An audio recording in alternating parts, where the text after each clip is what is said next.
We're going to go to 1 Corinthians chapter 1. I'm actually going to start with what we were in last week because it really helps explain where Paul's going in our passage this week. So if you want to go to 1 Corinthians chapter 1, verse 10, and I'll take us up to verse 17. I appeal to you, brothers, by the name of our Lord Jesus Christ, that all of you agree, and that there be no divisions among you, but that you be united in the same mind and in the same judgment. For it has been reported to me by Chloe's people that there is quarreling among you, my brothers. What I mean is that each one of you says, I follow Paul, or I follow Apollos, or I follow Cephas, or I follow Christ. Is Christ divided? Was Paul crucified for you, or were you baptized in the name of Paul? I thank God that I baptized none of you except Crispus and Gaius, so that no one may say that you were baptized in my name. I did baptize also the household of Stephanas. Beyond that, I do not know whether I baptized anyone else. For Christ did not send me to baptize, but to preach the gospel, and not with words of eloquent wisdom, lest the cross of Christ be emptied of its power. So we began a new series in Paul's letter to the church at Corinth. And in the opening chapters of this book, Paul is confronting some disunity that's going on in the congregation. There was a partisan spirit that had developed around people's preferred leaders in the church, and it was causing friction. You had believers kind of lining up their loyalties behind sort of their favorite leader or their favorite teacher, and then thinking themselves wiser than others because of which leader they chose to follow. I'm getting my discipleship from a superior source than your discipleship. And so they were either looking down on others that didn't or living at odds with those who didn't. But for whatever reason, it became a basis for quarreling in the church. And Paul has a lot to say about why this is wrong. That we serve a message that cannot be served by making celebrities out of the messengers. That our unity is always going to be in making much of Jesus. Not making much of man, but making much of Jesus. And when the messenger becomes bigger than the message, we can empty the cross of its power. Paul makes this remarkable statement in verse 17 when he says, Christ did not send me to baptize, but to preach the gospel, and not with words of eloquent wisdom, lest the cross of Christ be emptied of its power. That if Paul came to them and was trying to wow them with his words, or really sizzle as a speaker, or really try to get them to admire his rhetorical excellence and how he presented Jesus to them, he says that would actually empty the cross of its power. That would actually be a barrier to the gospel landing with life-changing power in the hearts of the listeners. Because I would be too attention-getting for myself and not attention getting for that. And so he wants them to know that the gospel's effectiveness in people's lives, it doesn't depend on the attractional power or the attractional magnetism of the speaker or how wise and sophisticated the speaker sounds. That the saving power of God actually lives in the simplicity of that message. And will we trust that message enough to just set it forth in a plain fashion way and let it do its thing and call the dead to life? But Paul is not done. He actually has more to say on why this is a bad idea to try to make celebrities out of the messengers based on who sounds the wisest and most artful with their words. And that is this, is that the message we serve is foolish to the world.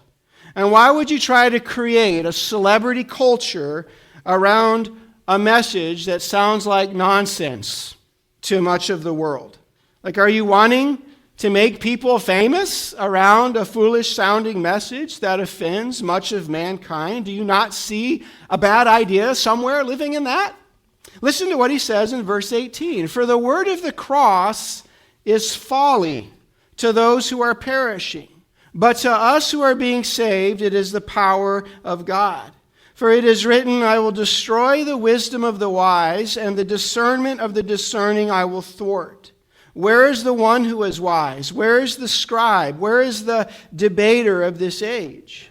Has not God made foolish the wisdom of the world? For since in the wisdom of God the world did not know God through wisdom, it pleased God through the folly of what we preach to save those who believe.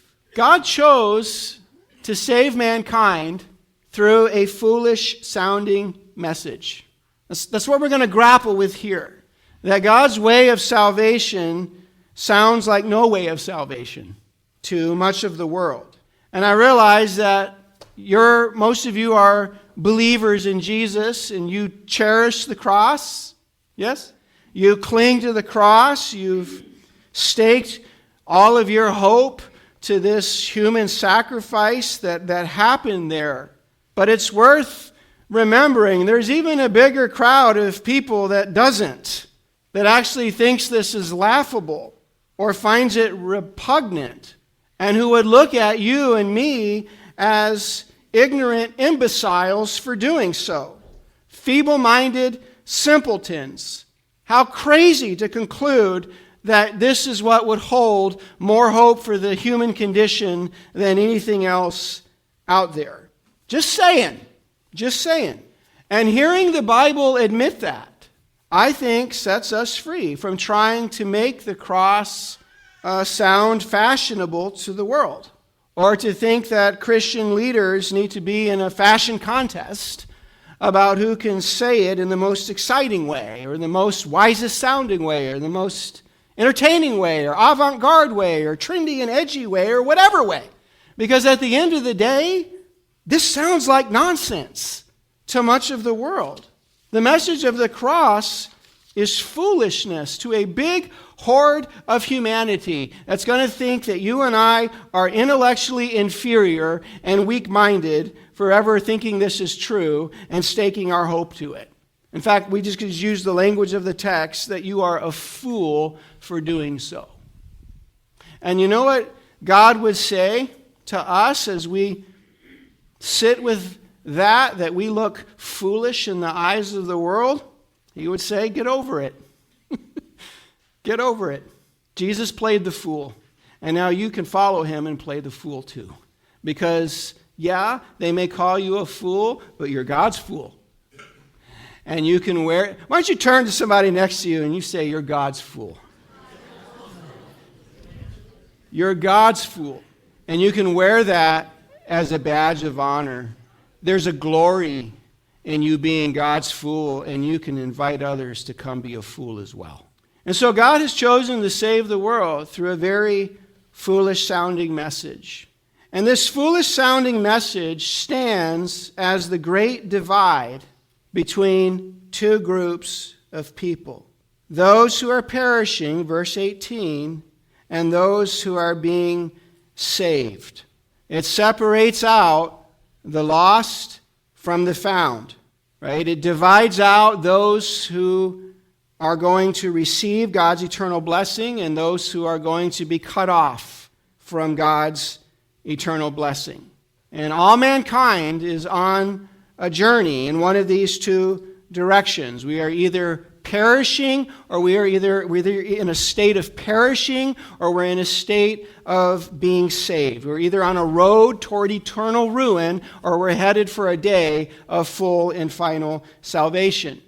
And what separates out those two groups is how we see the cross, how we look at the cross, and how we respond to the cross. It is the great dividing line between those two groups moving in very different directions. And this foolish-sounding message, as we venture further into the text, this foolish-sounding message is how God is bringing to nothing man's wisdom. I'm going to say that one more time. This foolish-sounding message is how God is bringing to nothing man's wisdom. And let's be clear by what we mean when we say man's wisdom. I'm not talking about the wisdom to build very complex machinery, the kind of wisdom it took to put a man on the moon. I'm not talking about the wisdom that it takes to be able to innovate the technology to extract oil 2 miles beneath the Earth's surface. I'm not talking about the wisdom to find cures for diseases. That's not what we're talking about. We're talking about the kind of wisdom to get it right about life on our own, through our own intellectual capacity, through our own best thinking, through our own reasoning process. That wisdom to get it right about life on our own. And this foolish sounding message is how God is bringing to nothing man's wisdom to get it right about life on our own. That the world cannot find God through its own wisdom. The world will not be able to access absolute truth by its own best thinking. The world will not be able to encounter God in a saving way through our own systems of thought and our own best ideas and theories about life and our own analysis. Right? I will destroy the wisdom of the wise, and the discernment of the discerning I will thwart. Where is the one who is wise? Where is the scribe? Where is the debater of this age? Has not God made foolish the wisdom of the world? For since in the wisdom of God the world did not know God through wisdom, it pleased God through the folly of what we preach to save those who believe. So hear Paul on this. God is using this foolish sounding message to negate man's ability to make sense of life on his own, to negate man's ability to uncover the meaning of life on his own. What is universally real and transcendently true has been revealed to you at the cross. And that's where you go to get your life in alignment with it. And we will not, through our own wisdom, ever be able to align our lives with ultimate reality apart from the cross, just by our own analysis, our own academic brilliance, our own scholarship, our own insightfulness, our own intellect. It's not going to get us there. It's not going to be how we end up aligning who we are with what is timelessly and transcendently true and universally real. The way to get it right about life has been revealed to you at the cross, and you will not get it right about life until you go to the cross. You want to get it right about life? You go to the cross. You want to live in alignment with what is universally real and transcendently true? You go to the cross. You want to reconcile who you are with the true meaning of life and live in harmony with that? You go to the cross. The answer key to life is bound up in this foolish sounding message. It's like God has hidden the true meaning of life in a message that sounds like nonsense to the ears of the world. And wow, God is pleased to do it that way. God is pleased to play the fool to make foolish the world's wisdom to get it right about life on our own. In fact, God is pleased to play the fool to make a fool out of everyone who thinks they're too smart and too sophisticated and too erudite and too educated and too wise and too studied and too intelligent to ever believe that this actually holds the master key to the meaning of life. That a crucified person is the actual gateway to you and I knowing truth and being connected to truth in an absolute way. And God is pleased to play the fool to make a fool out of everyone who thinks they're too good for this to be true. Now, why is God doing that? Well, I think God is doing that for one very specific reason, and that is to humble our pride. To humble our pride in our own ideas about what is real, in our own intelligence, in our own reasoning capacity. Right? God is eliminating our ability through the folly of the cross to boast in ourselves.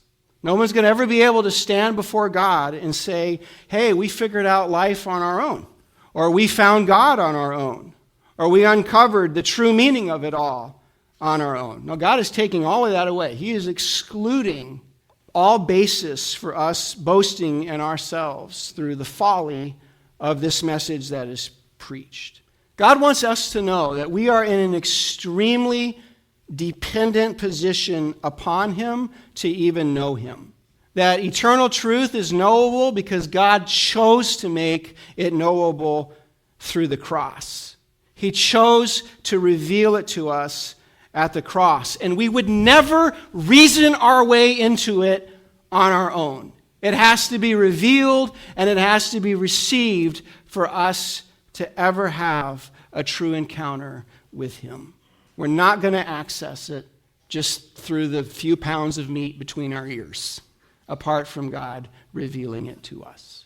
And so Paul spotlights kind of the two main ways the cross offended the wisdom of man in his day. In verse 22, he says, "For Jews demand signs, and Greeks seek wisdom, but we preach Christ crucified, a stumbling block to Jews, and folly to Gentiles." And so it was nonsense to the Jews, and it was nonsense to the Greeks, but for different reasons. So it sounded foolish to both camps, but it sounded foolish to both camps for very different reasons. To the Jews, it sounded foolish because it sounded too weak to be God, right? That the saving power of God would never come through the powerlessness of crucifixion, right? That the saving power of God is supposed to come in a very big sign and wonder sort of way. And where's the divine strength in the weakness and rejection and humiliation of a crucified Messiah, right? And so the Jews expected God's salvation to sort of show up with a spectacular display of supernatural strength, a big show of heavenly might, a power encounter with God that would sort of eliminate all doubt, a tidal wave of divine force sort of coming in with overwhelming power and making winners out of us and losers out of everybody else. That's how his salvation has to come. It should not come in something like the rejection and humiliation and powerlessness of a crucified death. And so how offensive to the Jews to say that God's most triumphant act would be in the crucified death of his Son. It was this, heaven would never do it that way. God would never act that way. And so it scandalized the power encounter expectation of the Jews that God's salvation has to be revealed in a big sign and wonder sort of way. Now, it scandalized the Greeks for a different way. To the Greeks, it sounded way too crude, way too elementary. It wasn't wise sounding enough. It wasn't sophisticated enough. The Greeks were what? The Greeks were lovers of wisdom. And they had developed many schools of thought and theories of life to best make sense out of the world and then set forth a way of living in keeping with that. And it offended their pursuit of wisdom to say that Christ crucified is the gateway, the grand gateway to knowing what is timelessly and transcendently true. That a man hung on the cross is how you adjust your life to the best explanation of life. To them, that sounded like madness. To them, that sounded way too unsophisticated, way too uninsightful, way too unacademic, unscholarly, anti-intellectual, just weak-minded madness to say that a crucified individual is the great answer key to the meaning of life and how you adjust your life to the best explanation of life. That was a joke to them. That sounded like a joke to them. To say that's your point of reference for knowing what is true in the biggest sense of things. Only a stupid simpleton would fall for something like that. And you know, today the cross continues to offend man's wisdom. There's a lot of ways it continues to offend man's wisdom. It offends what I call the wisdom of the wide path, that all beliefs are valid, all viewpoints are valid, all religious paths are good and worth celebrating, and they're all true, and we need to celebrate all of them. And the narrow way and exclusive way of the cross offends the wisdom of the wide path. It's offensive to say that there's one way that would somehow be more right than any other way. It offends that. It has a way of offending our belief in human goodness, because the cross preaches to us God's goodness and our sinfulness, and that we are not the solution, we are the actual problem. There's other things that it offends. It offends our notion of what God should be like, that if there's a God, he shouldn't be wrathful. He shouldn't have to require a blood sacrifice for sin. Somehow that would be beneath the divine dignity for God to require that or need that to bring his forgiveness and redemption. There's all kinds of ways that the cross continues to offend the wisdom of man. But for those who put down their pride and who humble themselves under this message, what does Paul say? To those who are called, both Jews and Greeks, Christ, the power of God, and the wisdom of God. This is still what actually works. This is what heals our alienation from our Creator. This is what carries all the power to change the sinful heart of man. This is what actually delivers you from this present evil age and makes you an heir of the future age to come. This is what releases the human race from its bondage to corruption. And it's wisdom. It's the wisdom of God. Accepting this, humbling yourself under this, receiving this is the great entry point into understanding everything else God has to say to you. And it is God's wisdom at work. It is God devising a way to be both just and the justifier of the ungodly, to exhibit two things at the same time, simultaneously, all in one act, and that is his righteous commitment to judge human evil and his merciful character to forgive us all of our evil. It is God's wisdom for how to begin ending the reign of sin and evil in our lives without just ending us and extinguishing us altogether. For the foolishness of God is wiser than men, and the weakness of God is stronger than men. That when God was at his weakest in the powerlessness of a crucified Messiah, when God was at his weakest, when God was looking most foolish, he was getting it done. He was getting it done. He was getting more done for us than all of our collective wisdom and all of our collective strength could ever do for ourselves. He was breaking our chains, and he was defeating every evil power that has defeated us. And that is the blessed folly, foolishness of the cross.